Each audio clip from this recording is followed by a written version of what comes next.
friends, and colleagues, I greet you all with the Islamic greeting of peace. Assalamu alaikum wa rahmatullahi wa barakatuh. May the peace, mercy, and blessings of God be with you. Today is the last event in the series of events called Israeli Apartheid Week, called Boycott, Divest, and Sanction. Sponsored by the Muslim Student Union, the goal of the event this week is to educate and raise awareness on campus about the plight of the Palestinian people, with hope that this knowledge will turn into action.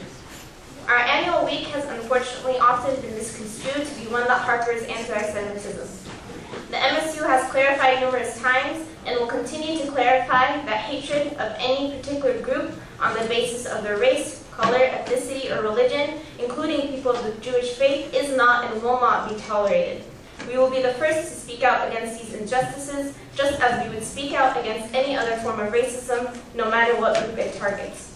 Although this goes without saying, the MSU strives to explicitly state its beliefs nonetheless. It is absolutely hypocritical and immoral to label anyone who has the courage to stand up and speak out against the genocidal Zionist policies of the State of Israel as anti-Semitic.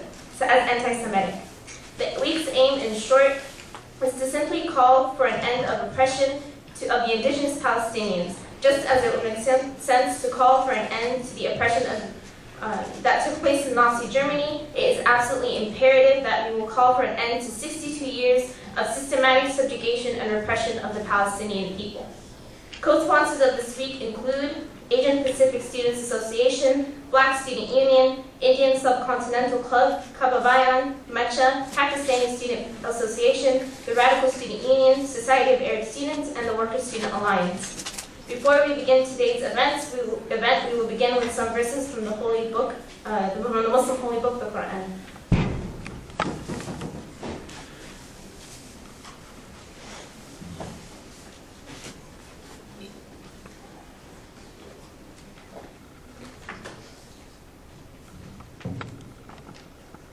أعوذ بالله من الشيطان الرجيم.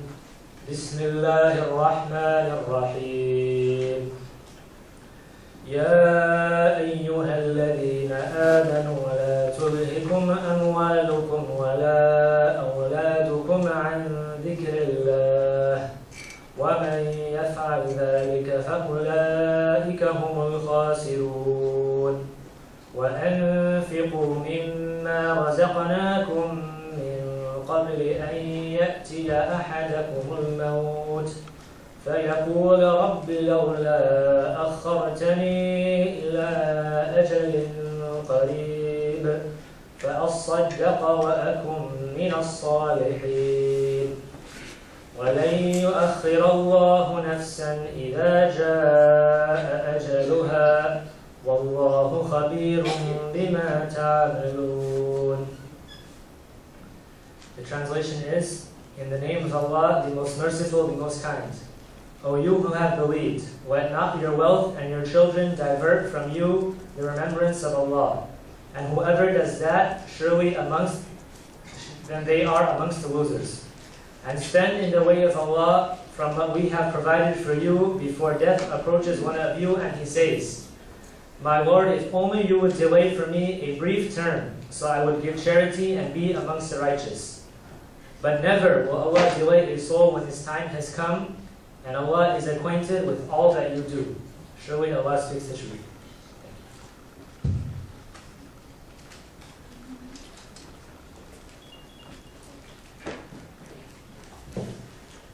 Our speaker tonight, Brother Omar Shakir, is currently pursuing a master's degree in the Arab Studies program at Georgetown University School of Foreign Service, where he holds the prestigious Khaled Juffali Scholarship. As a Fulbright Scholar, Omar conducted research and published on the subject of contemporary economic reform in Syria. Omar earned his bachelor's degrees in international relations from Stanford University, where he graduated with honors.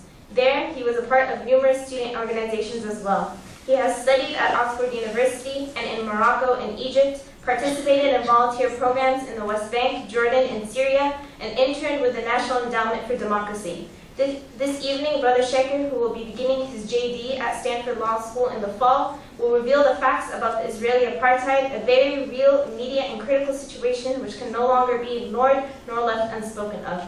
Without further ado, Brother Omar Shakir.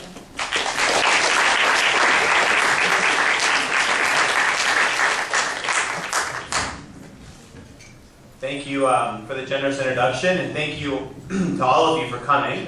It's a real honor to be part of such a distinguished week of events. It's especially challenging to be the final speaker, but I'm hoping that in addition to our discussion today about apartheid in Israel, that we can end with some practical steps that we can all take after having listened to so many great presentations and discussions this week. What can we all do going forward to make an impact on the situation? It's also an honor to be speaking at the campus that made a statement heard around the world, and the campus that officially said that we have no place here for a war criminal. So I want to give it up to participate in that. I know, having spent time recently here in California and DC, really what you guys did here has generated discussion across the country. And you guys should be very proud of what you're doing. You're taking a big step, and I think a historic movement. So, to today's topic, the comparison between South Africa and Israel should make all of you feel a little bit uncomfortable. After all, Nelson Mandela, who I'm going to be quoting from, by the way, a lot tonight, so get used to hearing his name, wrote in his autobiography that, quote, "With the exception of Hitler's genocide against the Jews, there is no evil that has been so condemned by the entire world as apartheid." The idea that a regime that bears resemblance to South Africa is still allowed to operate today in 2010 should make all of us uncomfortable. It should be a really tough idea to swallow.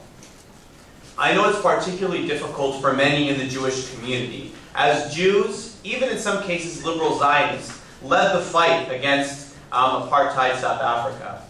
My goal here today, though, is not to say that the situations are exactly identical, or that there's an exact historical parallel for what's happening in Israel and Palestine. Indeed, there are elements of the situation that bear resemblance to other social justice issues we face here in the United States and abroad. But rather, it's to say that there are similarities, and that it's incumbent upon us to learn from history and to move forward with a more clear vision. My presentation will start by looking at the similarities between Zionism and Afrikaner nationalism as national movements and what similarities they share in common.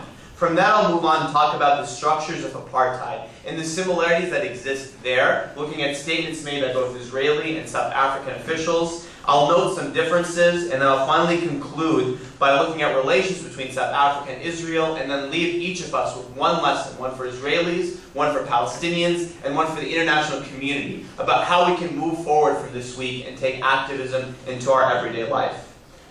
So the first area I want to start with is one that I think isn't often discussed enough, and it's the similarities between Zionism and Afrikaner nationalism. Both conflicts are underlined by narratives of expulsion, persecution, redemption, and rebirth that characterize the mentality of the stronger power and create a single-minded quest for national survival. Of course, in the case of the Jewish people in Israel, the story of victimhood is clear to all of us. Of course, in the face of persecution of the Jews in Europe, culminating in the Holocaust, there was a formation of Zionism, a secular political movement that at its core advanced the idea that Jews could no longer live as a minority in foreign countries, and that needed to create a state of their own to protect themselves. And of course, according to the Jewish narrative, their rebirth has taken place in Palestine, the reconceptualization of identity and their future. What's not so well understood is the similarities to Afrikaner nationalism in South Africa. Afrikaners, or the Boers, are the minority group that ruled South Africa until 1994, and they had a very similar ideology of victimhood. In fact, their identity traces back to April 6, 1652, when the Dutch East Indian Company established a colony on the Cape of Good Hope.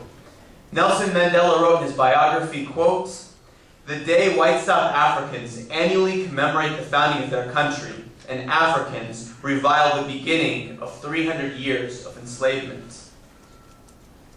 The white South African community remained on the Cape until 1830, when they began a movement to move inside and conquer the interior.